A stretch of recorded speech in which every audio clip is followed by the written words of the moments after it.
अनुसूचित जातीच्या उपवर्गीकरणाला आक्षेप नोंदवत राष्ट्रीय चर्मकार महासंघाने विरोध दर्शवला आहे। या संबंधित महासंघाच्या एका शिष्टमंडळाने मंगळवारी जिल्हाधिकाऱ्यांची भेट घेऊन निवेदन दिले। 10 एप्रिल 2026 रोजीच्या अप्पर सचिव सामाजिक न्याय आणि विशेष सहाय्य विभाग महाराष्ट्र शासनाच्या शासन निर्णयाच्या संदर्भात अनुसूचित जातीतील आरक्षणात प्रस्तावित उपवर्गीकरण करण्यासंदर्भात आक्षेप व सूचना देण्याबाबत कळवले आहे। न्यायाधीश ब्रदर्स समितीचा संशोधन अहवाल आजपर्यंत सार्वजनिकरित्या प्रसिद्ध झालेला नाही। 59 अनुसूचित जातीतील कोणालाही अनुसूचित जात प्रतिनिधी म्हणून समितीत सामील करण्यात आले नाही।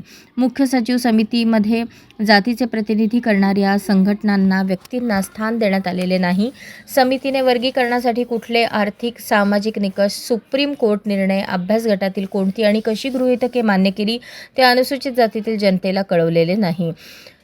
न्यायाधीश बदर समिती व मुख्य सचिव समिती न्यायसंगत नाही, त्यामुळे समितीचे अहवाल गैरलागू होतात। वर्गीकरणानुसार जातीतील विशिष्ट जातीला आरक्षणात प्राधान्य देताना अपुरे प्रतिनिधित्व असलेल्या एम्पिरिकल डाटा हा कालबाह्य झालेला आहे, त्यामुळे सर्वसमावेशक प्रतिनिधित्व नसल्याचा आक्षेप आहे, असे निवेदनात म्हटले आहे।